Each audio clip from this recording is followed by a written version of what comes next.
health is wealth, and if you're able to eat healthily, for me, that is wealth. And I think if you are able to look after yourself and you're able to share it with others, that is just such a beautiful thing. So I love having my own food security, and I love being able to grow excess to share. As we had a huge society problem back home with the economic crash that started in 2009. So the needs of renew myself and find a better solution for me, for the next generation, for the earth.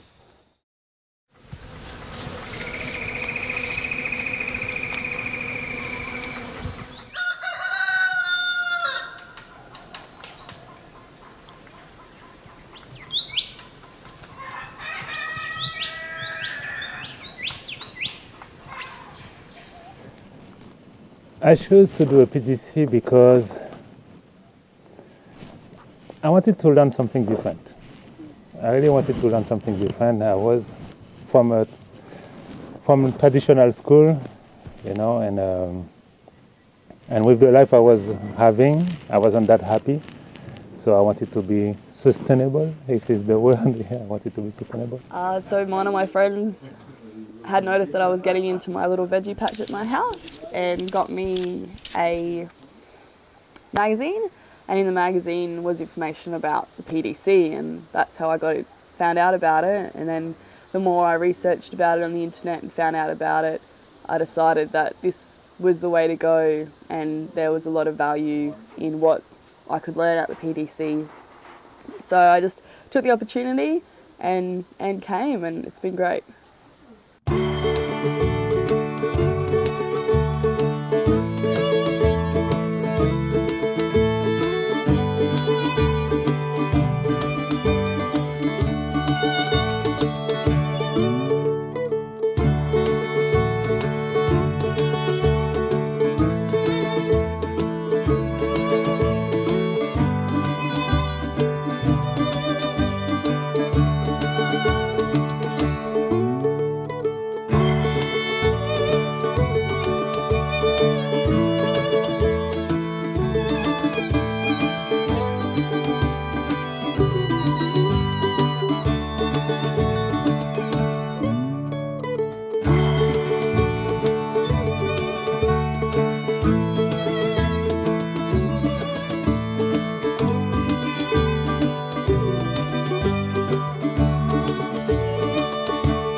Access is very important, whether things get done or don't get done.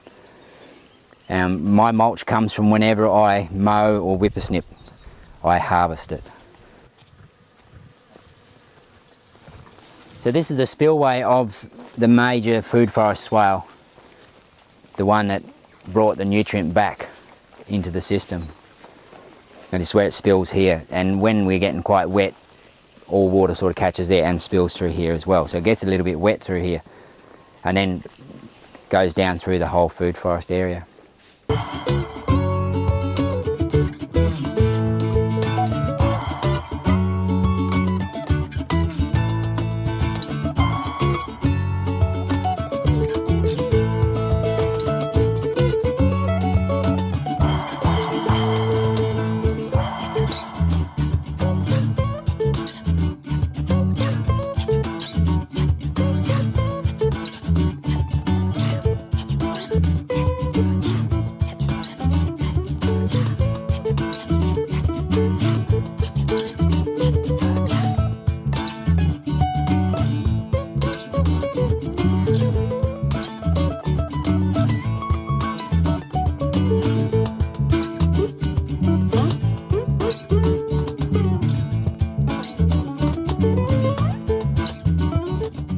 How did I prepare this? Too much manure coming, I could have just left it in a pile and created a festering mess. I've come in here and spread wheelbarrow loads without even sheet mulching or anything, just on top of the grass, what we mowed yesterday, that very similar. And just, this has all been cow manure. There was some topsoil put in some spots, but it was mostly cow manure. And I've just left it, and it turned a lot quicker than I expected.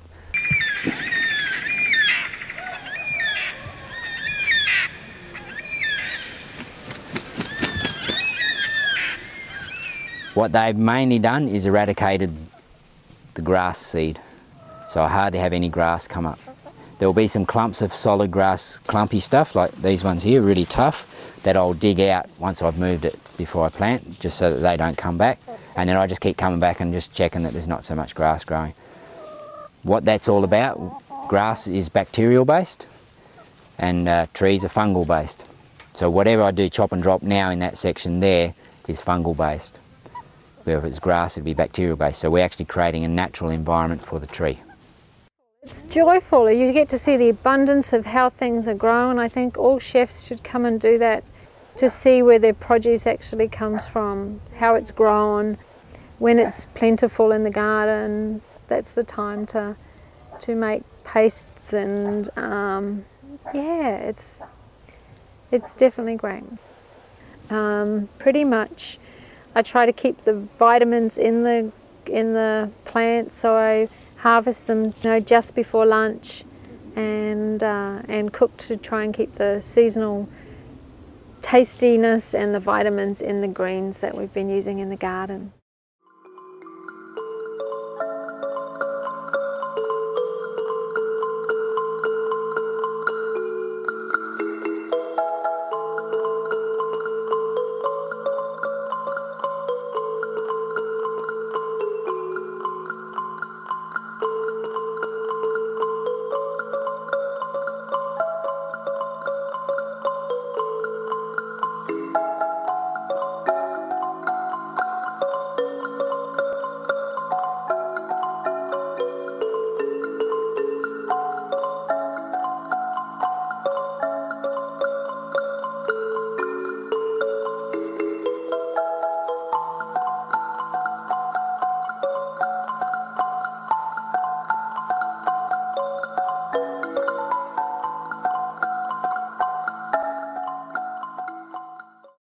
We've already started to implement some changes, but with because my husband's already done the course, we're both going to be able to go home and work at implementing the changes that we've learnt in the course, start making our own soil, making sure the food that we're growing is organic, we know where it's come from. We know how to set up our livestock so it's actually more productive for us within our permaculture design property. The first thing I will do after that course is grow food, grow my own food. It will be the first thing.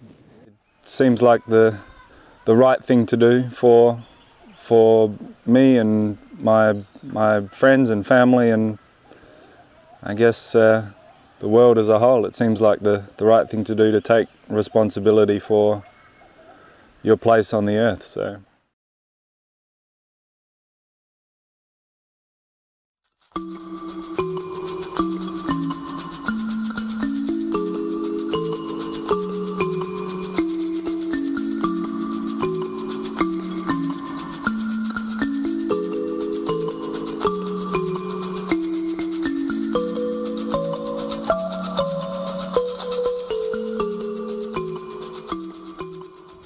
Well, my dad built his house when I was a kid and renovated a couple more, so I grew up with that. The rest I learnt on the job, and it's a steep learning curve, but if you have a good head for building, you can pick this stuff up. A lot of it's essentially common sense, but the best thing to do is go and work with other people. If you want to learn about building, then go. I mean, you can do an apprenticeship if you want to do that, if you're talking about doing professional work, but if you just want to learn about building, and you know someone's doing a build near you or something like that, then go on as an unskilled labourer and you just ask questions and watch what some people are doing and so on. But a lot of the time it was needed knowledge. I had a problem or something I had to overcome. So when we did the stone walls, I decided we were going to do stone, and I'd experimented a bit with just some freestone building on our first structure, which had already had some stone walling, so I was trying to match what was done there, but I realised that the process that was used there was not very effective. It was not easy to keep the walls straight, and the rocks kept falling over and so on. So I did some research on alternative forms, and I found a technique called slip form building, which is fairly quick, fairly reliable, and also had the advantage of being you could use lay people or unskilled labour to do stone walls and still have a good result. I had to read about that, and I read about other people's case studies, did some YouTube study, and then I just tried it.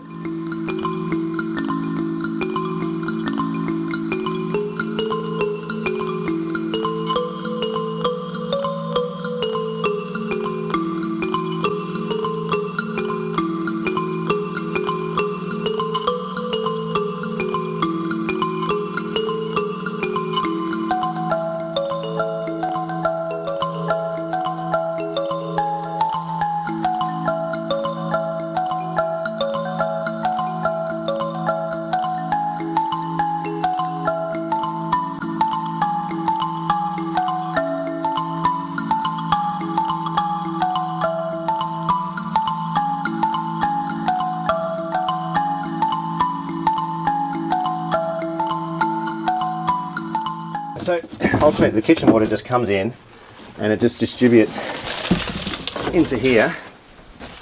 Okay, it comes out through here and here, and it ultimately goes into a bed of soil. And this soil here is actually full of worms, absolutely chockers with worms. It's essentially a worm compost system, and it drains down, and then on the bottom there's drainage gravel, and the water just flows out from the bottom and then goes out to the garden. So this actually separates all the food, but more than just separating, it also breaks the food down. So about once every 6 months, I'll actually dig this soil out and throw it into the garden. So we started with a composting toilet because one of the benefits of composting toilet is that it's very easy to install, very quick, and very mobile. You can move it around. So we thought, well, let's go with a composting toilet. It's sound, ecologically we'll get material for the garden from it, but also we can set up a toilet in a day and have something ready to go. This system was an off-the-shelf system from an Australian Queensland company. It's a batching system. Basically it's a bucket with a drain at the bottom of it and a ventilation fan. And once the bucket is full, you pull the bucket out and you put it off to one side and it composts, and then you empty another bucket into the garden or around a fruit tree, and you put that bucket back into service. I really wanted to build. I've always wanted to. I wanted to explore that whole process. And as a result of doing it, I've ended up becoming a builder, really. People can see that I can build. They've seen the process, and so now they ask me to come and build. And so that's, for me personally, where I'm heading, with the idea of trying to focus on building and sustainable building and sustainable architecture. Though I'm not a purist by any means. You've got to always weigh up, if you're doing something for someone else, that it's their money. And sometimes doing things with a pure eco focus is not really cost effective. The property is a lot of work, and unless you're prepared for it, or unless you've got money to pay for someone else to do it for you, it can be a bit of a shock. And some people, and I know people not just in community here but outside of Starlight in just the general area here, who have bit off more than they can chew.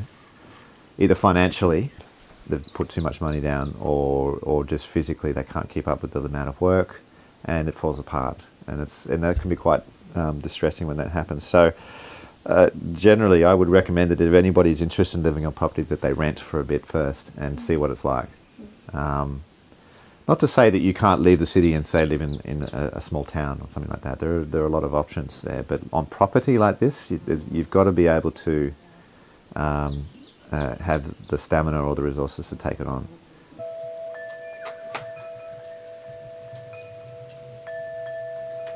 When I first came here, there was a lot of lantana, which is an invasive weed on the north coast, and it had a good sunny aspect, but it was quite a steep slope to work with. So initially I just camped here for a couple of months and watched the angle of the sun and where the weather came from, and the wind and so on. And from there I worked out where it would be best to to put a house, and also looked at where was the best sun aspect for a vegetable garden and an orchard. I have 3 panels, 340 watts, so yeah, it's a small system, but it's enough to run a washing machine, provided the day is sunny. And with a large battery bank, I have 450 hours of battery, so that means that there's plenty of reserve there for cloudy weather.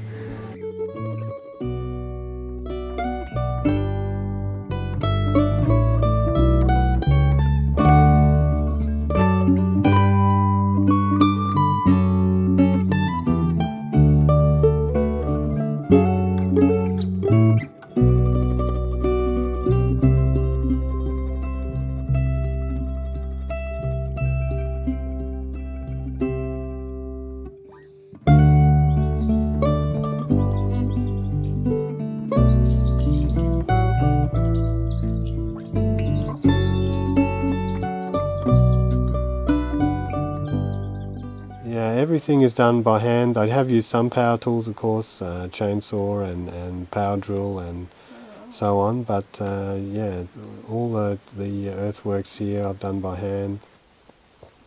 This house runs off a spring line, capturing spring water up in the forest. Water is a precious resource, so we want to make as best use of it as possible. And one way to do that is to recycle all the grey water and wastewater onto the vegetable garden or onto the orchard. The system is gravity fed, meaning that the water comes into the house from a high point, from a header tank, and then is used in the house, and from there is disposed of through the plumbing into a grey water system, which is 2 tanks that I use then to store the wastewater for use on the garden. As much as I can, I've tried to use the natural materials that are found in the environment here, and also I've used a lot of recycled hardwoods from taken down houses on here around the north coast that have been sold as second-hand timber. I think the main thing you know, that I felt coming to this site was to build as low impact as possible here, and to use as much of the local natural materials here on and around the site that I could, with minimal impact to the surrounding forest and the environment.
the community is about sustainability as well as general spiritual awareness and modeling a sustainable way of living. So that's about fundamentally caring for the earth and for humanity.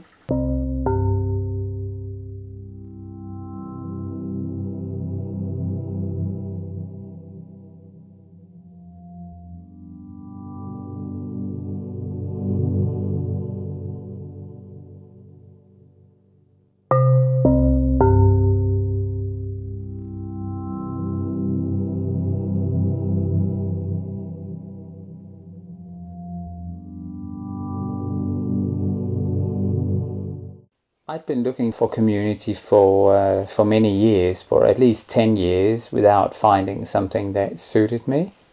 And then I found this group of people who I believed in, and it was that group of people that ended up starting Bilbunya.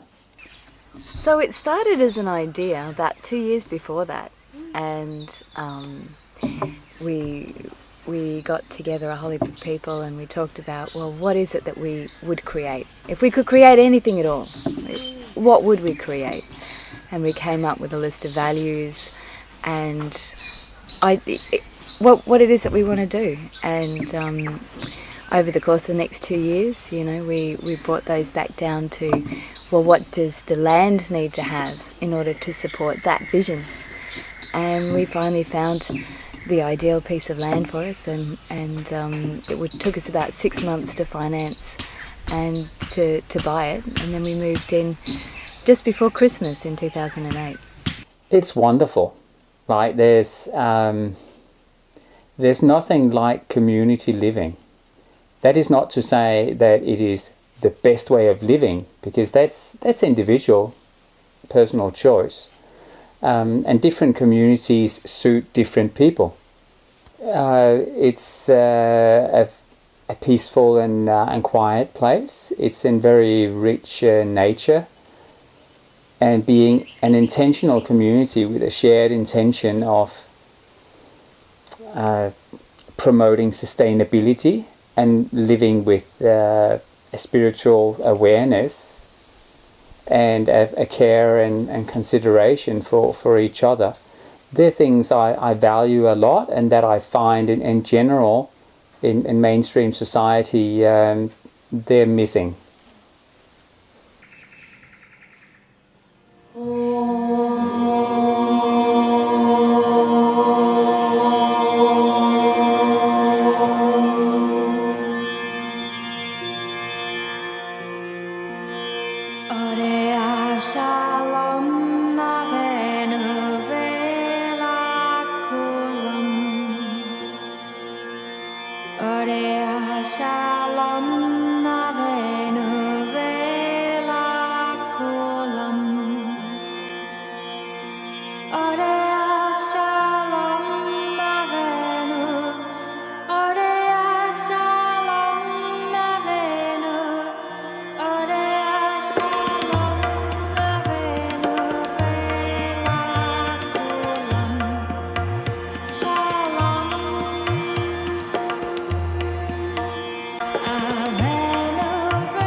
What do we do when we think things should be done in different ways? We have a lot of awareness around that. So we have decision-making processes, we have consensus decision-making, and a number of other things we do to help us with that. And that is very important in community. I don't think communities that don't have an awareness and some policies and procedures around those things will succeed.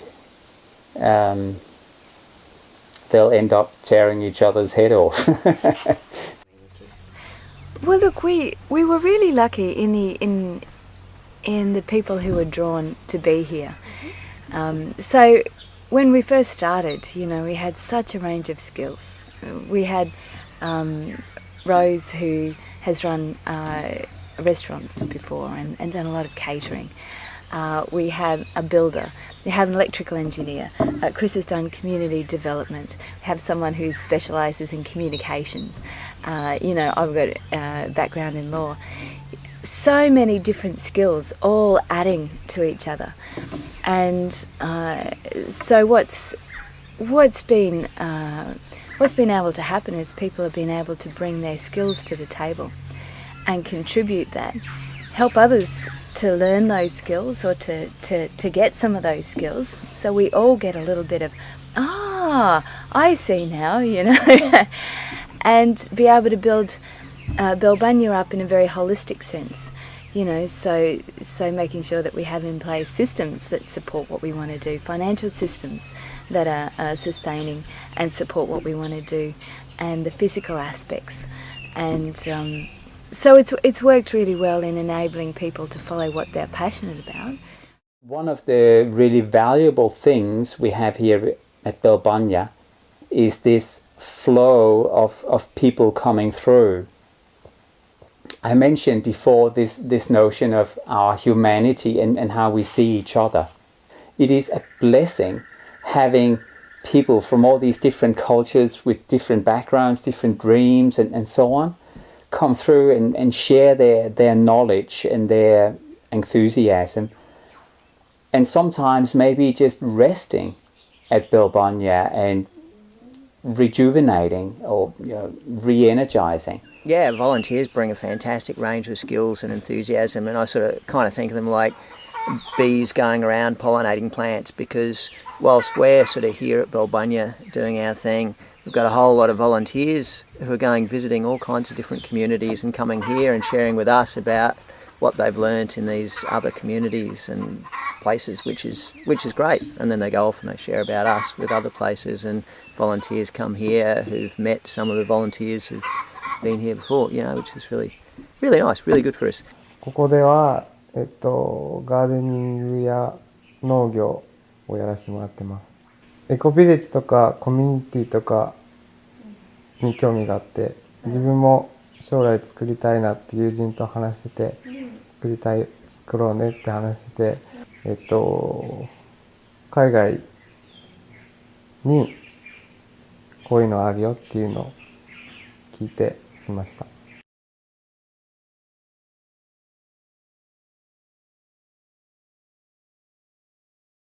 I'm a woofer here right now at Zaytuna Farm, also known as the Permaculture Research Institute of Australia. As a woofer, I get up in the morning and I help out with morning chores and tasks. The gardens are actually mostly run by the woofers here. They actually have, I think, 5 or 6 woofers right now on site. It's been really liberating coming here and becoming a part of that production of food and being a part of a community that works together to produce their food. And this is where we put woofers to come and stay. Yeah. Oh, you drew some stuff? What is it?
And living in community is challenging.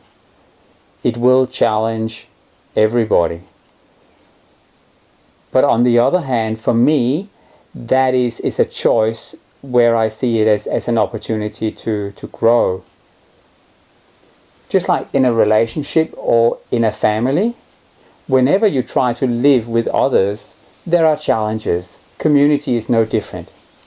If one person has a passion for something that's about improving the world, then that will rub off on other people. People will participate in it initially, not necessarily because they may have an interest in it, but out of respect and care for that other person because they're in a relationship with that person. And gradually they'll get infused with an understanding of whatever that issue is. It might be refugees or recycling or whatever. And their interest will grow because they're a human being, you know, in that particular issue, and they'll start becoming more active in it. We share a lot of community space, we share a workload, we share gardens, we share visioning, we share processes. I think when communities functioning effectively, people can really grow that, you know, and it's not necessarily a community like this, you know, it might be a community in the suburbs where people are doing neighbourhood community, you know, there's so many different ways of making community happen. But I think human beings, we've evolved to live in community, you know, to live with other people in some kind of way and to be in relationships. And in our society, the way we're doing it today with governments sort of helping us not to need to negotiate anything in our relationships with other people because we've got all these rules. If we just follow the rules, we don't need to negotiate anything. That takes us away from building deeper relationships, potentially with people. And it's generally about being present to life and the situation you're in, so that you can feel its life and vibrancy. So it's something that connects to the joy of life.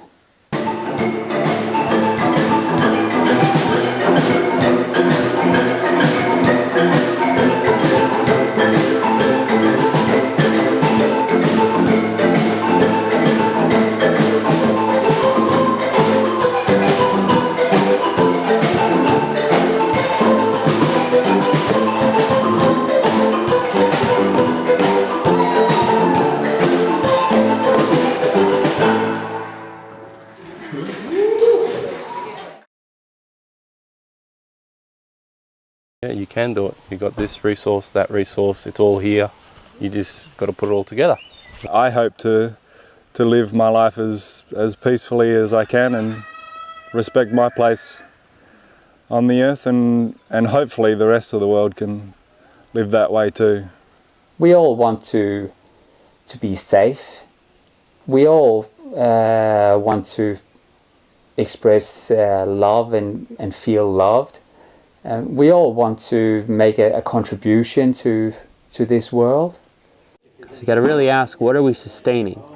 I'd love for one day us to actually increase topsoils in areas that we live in. Because it seems like, you know, wherever we go, biodiversity decreases and soils are lost. And I think that by learning how to make our own soil and care for the soil, we will be giving that back. Our food ultimately comes from the soil. If you trace it back, it's not going back to grass, because grass goes back to soil. So my vision is that humans can live within their environments as a part of it, not apart from it. And they can increase its health and biodiversity. You have to start with yourself. Just like it's said about peace, you know, you can't create peace in the world unless you have peace within yourself. I think, you know, if there's a whole range of ways that people can live their lives, and living in a community like this is just one of a plethora of possibilities, and there's heaps of other ways of building community. I think people need to be building community and sharing what they really value and giving life to those values and really connecting with their humanity. And out of that, yeah, a better world emerges. Well, look, I would just say get some friends together and look at moving onto some land. Just go and do it. You know, there's a big world out there still, and with everyone wanting to live in the cities for whatever reasons, money-wise, material-wise and so on, that can leave room for people who are very serious to live closer to nature, to get out there and see what they can do. So I would just say go and do it. Don't wait.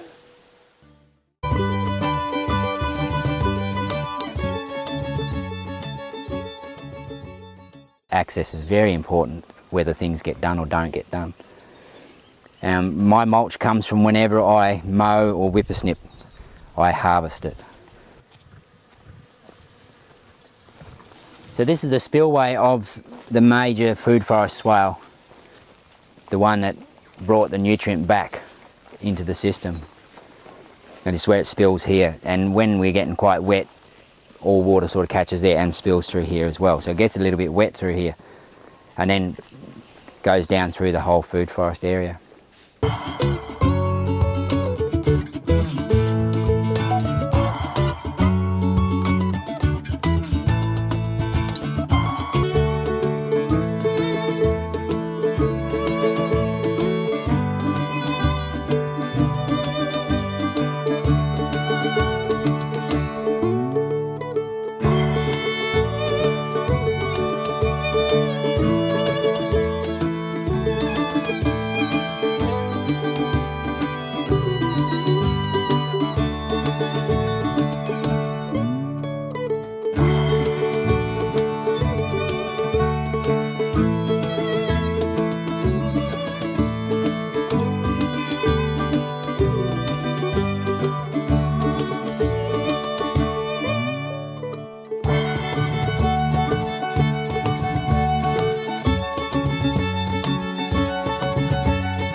Find a better solution for me, for the next generation, for the earth.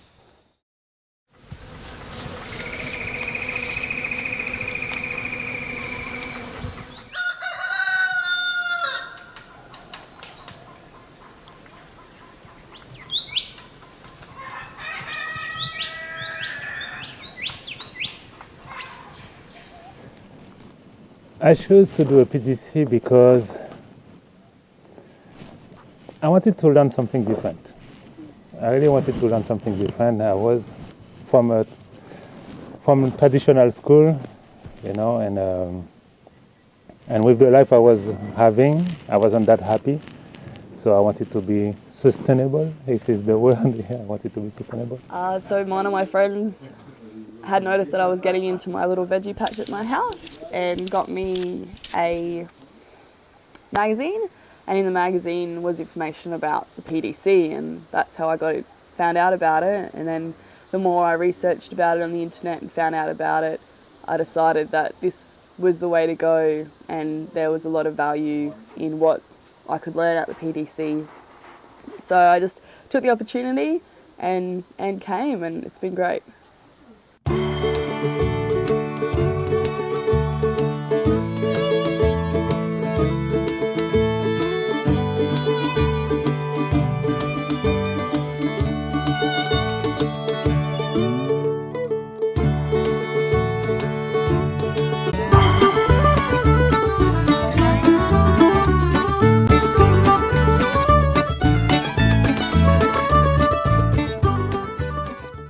Health is wealth, and if you're able to eat healthily, for me, that is wealth. And I think if you are able to look after yourself and you're able to share it with others, that is just such a beautiful thing. So I love having my own food security, and I love being able to grow excess to share. As we had a huge society problem back home with the economy crash that started in 2009.